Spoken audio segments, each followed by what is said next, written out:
بسم اللہ الرحمن الرحیم۔ کل ہم نے وضو کا طریقہ پڑھا تھا کہ ہمیں وضو کس طریقے سے کرنا چاہیے، اور ہم نے ایک ایک چیز تفصیل کے ساتھ آپ لوگوں کو بتائی تھی، اور امید ہے کہ ساری چیزیں اچھے طریقے سے سمجھ میں بھی آئی ہوں گی۔ لیکن ہم نے ساری چیزیں جو پڑھی تھیں کہ بہت ساری چیزیں تھیں کہ بسم اللہ الرحمن الرحیم سے ہمیں وضو اسٹارٹ کرنا ہے، پھر دونوں ہاتھ گٹھوں تک دھونا ہے، پھر مسواک کرنا ہے، کلی کرنا ہے، ناک میں پانی چڑھانا ہے، پھر چہرے کو دھلنا ہے۔ تو ہم نے ایک ایک کر کے چیزیں پڑھی تھیں، اور ہم نے یہ چیز نہیں بتائی تھی کہ یہ چیز فرض ہے یا سنت ہے یا مستحب ہے۔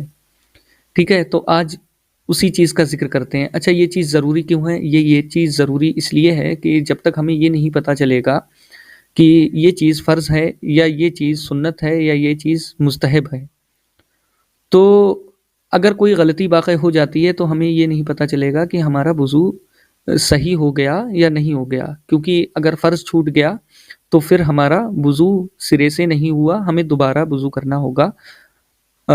اس کا برعکس اگر سنت یا مستحب چھوٹ جائے تو ہمیں دوبارہ وضو کرنے کی ضرورت نہیں ہے، لیکن ہمیں ثواب نہیں ملے گا، اور ہم نے سنت کو چھوڑا ہے، اور اس کا عادی بننا تو بالکل ہی غلط ہے، تو سزا کا مستحق ہوگا، اس کی پکڑ ہوگی قیامت کے دن کہ اس نے سنت کو کیوں ترک کیا۔ ٹھیک ہے، تو کل ہم نے وضو کا بیان پڑھا تھا اور اس کی ساری چیزیں پڑھی تھیں، تو آج ہم یہ جان پائیں گے کہ کون سی چیز فرض ہے اور کون سی چیز سنت ہے، کون سی چیز مستحب ہے۔ تو سب سے پہلے فرض سے اسٹارٹ کرتے ہیں، کیونکہ یہ سب سے اہم ہے۔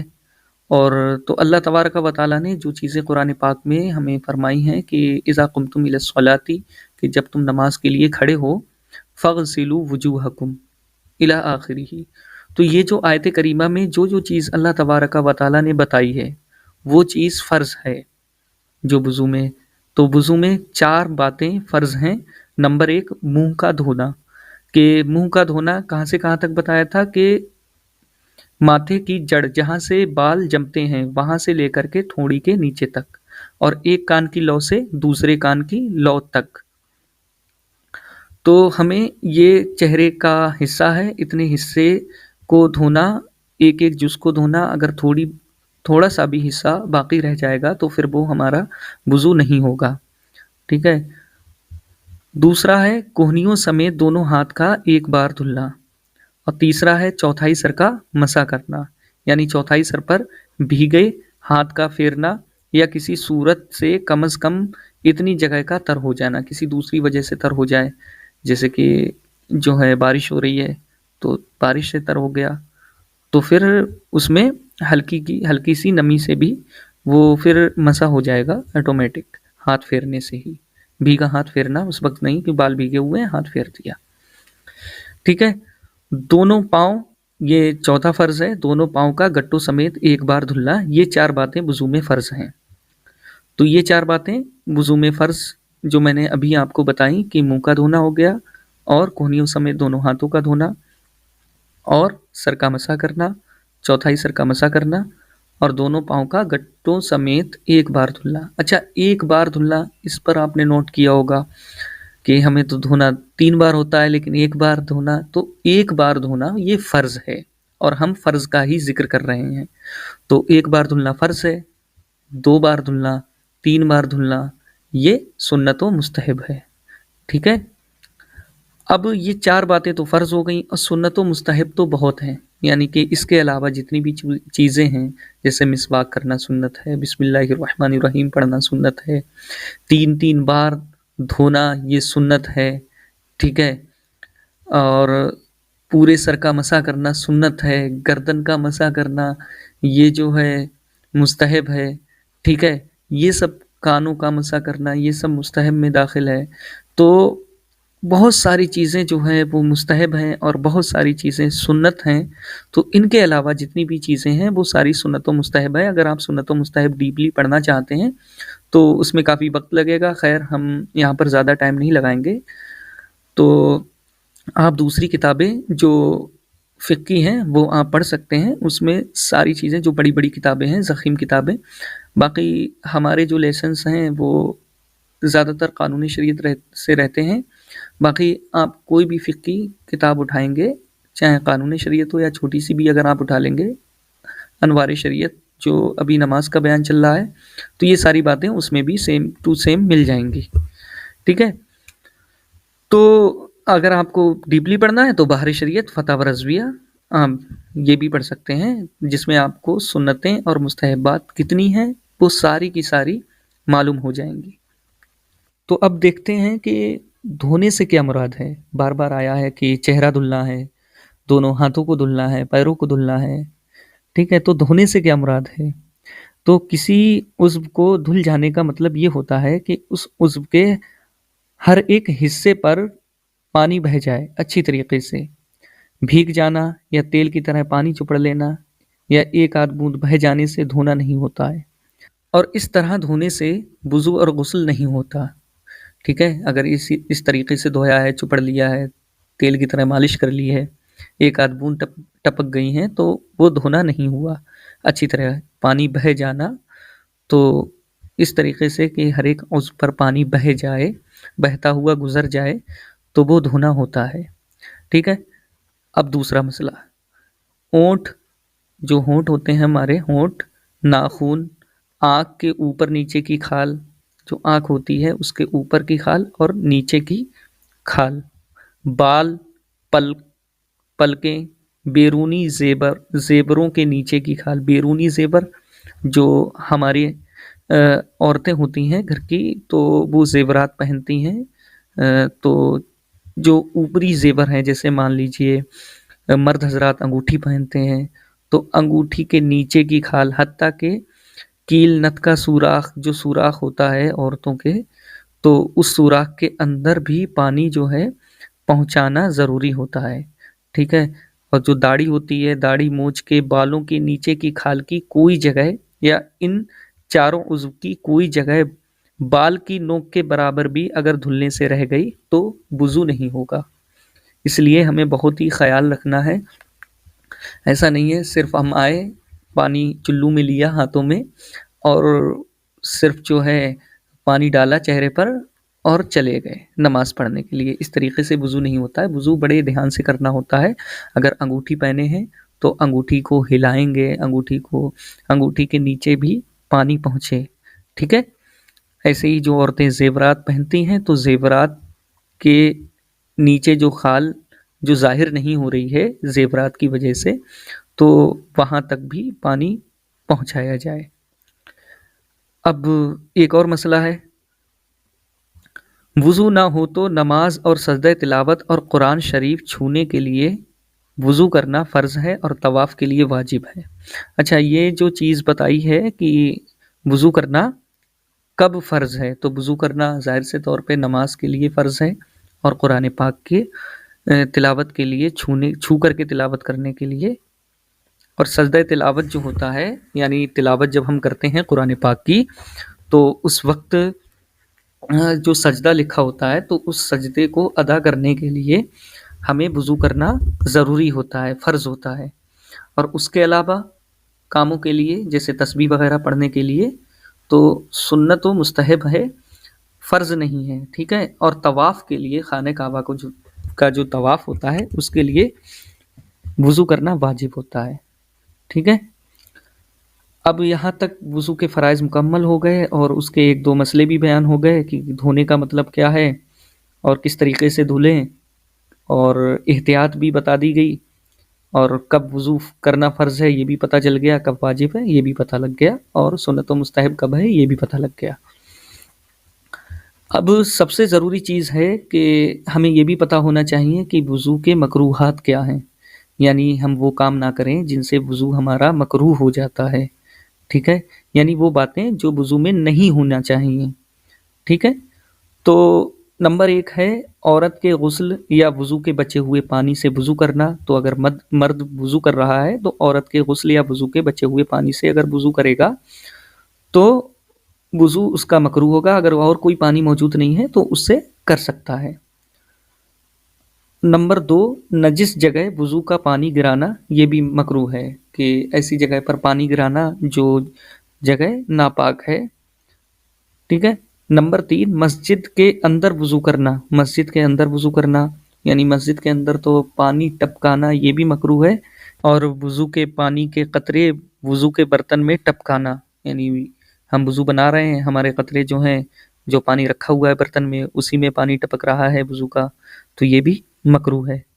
اور قبلے کی طرف کلی کرنا، ٹھیک ہے، یا ناک یا کھکار یا تھوک ڈالنا، یہ بھی مکروہ ہے۔ اور بے ضرورت دنیا کی باتیں کرنا، دین کی باتیں کر سکتے ہیں، اور پہلے ہی بتایا کہ تسبیح وغیرہ درود شریف یا کلمہ شریف کا ورد کریں۔ بے ضرورت دنیا کی باتیں کرنا یہ بھی مکروہ ہے۔ اور زیادہ پانی خرچ کرنا یہ بھی مکروہ ہے۔ اتنا کم پانی خرچ کرنا کہ سنتیں ادا نہ ہوں، یہ بھی مکروہ ہے، کہ صرف ایک بار جو ہے ہاتھ دھل پائے گا، 3 بار نہیں دھل پائے گا، اور ایک ہی بار چہرہ دھل پائے گا، تو یہ بھی مکروہ ہے، سنتیں اگر ادا نہیں ہو رہی ہیں۔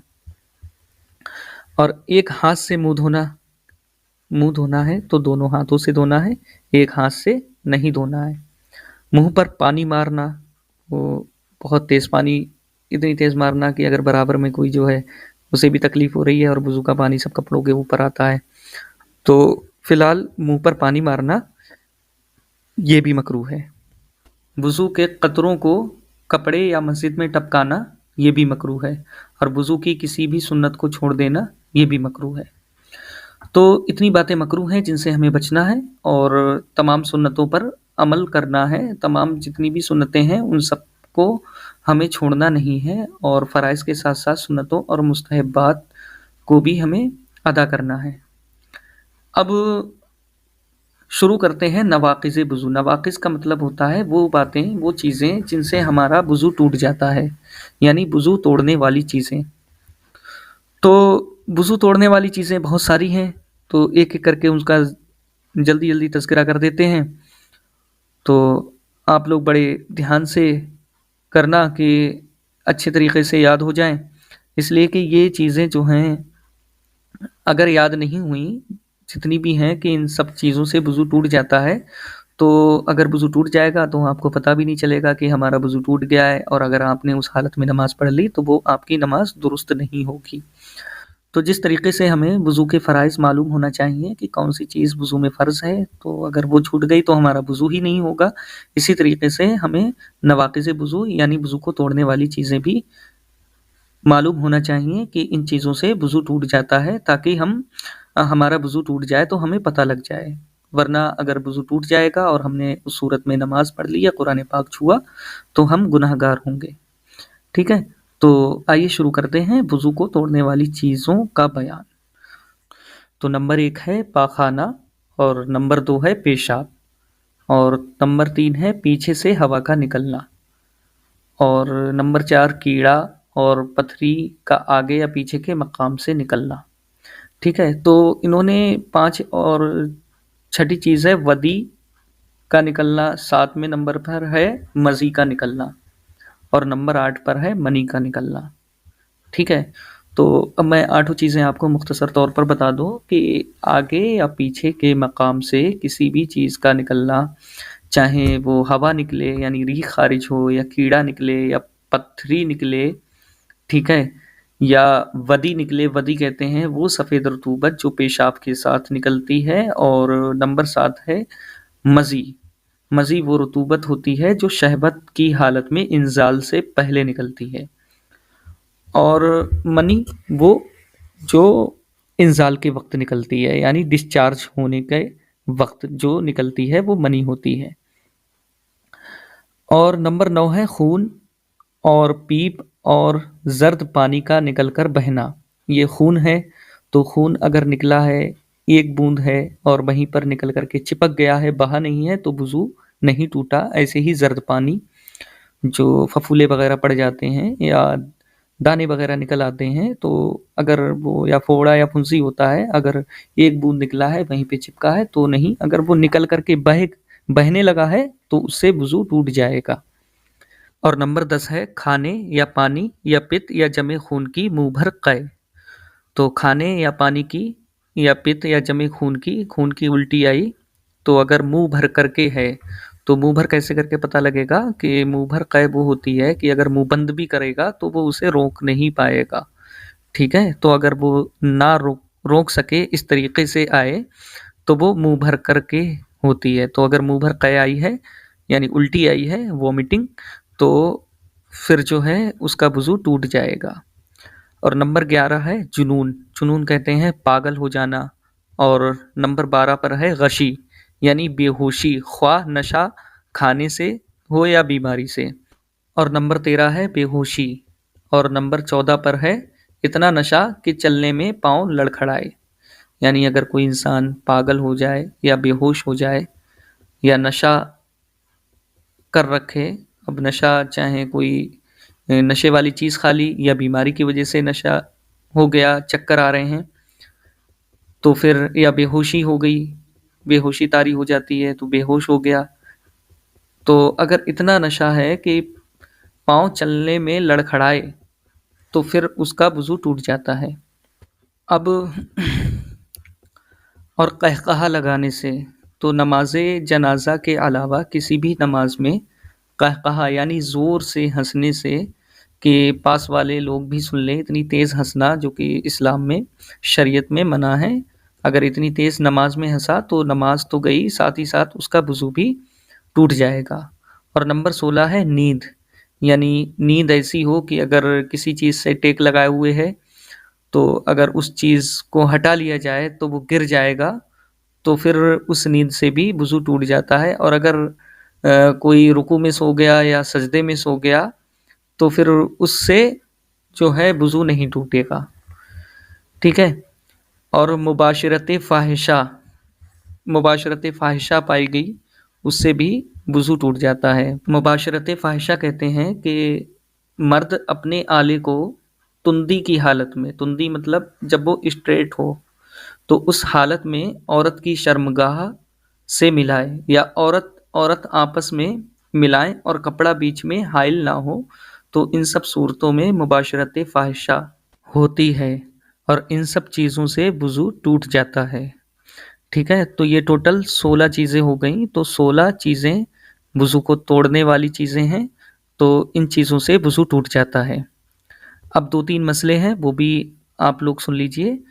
مسئلہ نمبر 1, دکھتی ہوئی آنکھ سے جو پانی یا کیچڑ بہتا ہے اس سے وضو ٹوٹ جاتا ہے اور وہ نجس بھی ہے. جس جگہ لگ جائے اس کا پاک کرنا ضروری ہوتا ہے. مسئلہ نمبر 2, نماز میں اتنی آواز سے ہنسا کہ خود اس نے سنا, پاس والوں نے نہ سنا, تو وضو نہ ٹوٹا, البتہ نماز ٹوٹ گئی. اور اگر پاس والوں نے سن لیا تو وہ قہقہا کی کیٹیگری میں آ گیا, اس سے نماز اور وضو دونوں ہی چلی جائیں گی. مسئلہ نمبر 3, اگر مسکرایا یعنی دانت نکلے اور آواز بالکل نہ نکلی تو اس سے نہ وضو جائے گا اور نہ نماز.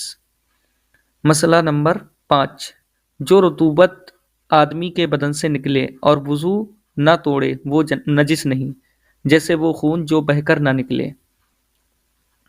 ٹھیک ہے. تو جو رطوبت آدمی کے بدن سے نکلے اور وضو نہ توڑے وہ نجس بھی نہیں, جیسے وہ خون جو بہہ کر نہ نکلے. اگر ایک بوند خون نکلا, بہا نہیں ہے, 1-2 ڈراپ ہے اور وہ کپڑے میں لگ گیا تو وہ کپڑا بھی ناپاک نہیں ہوگا, اور اگر بہہ کر کے نکلا تو پھر وہ کپڑا بھی ناپاک ہو جائے گا.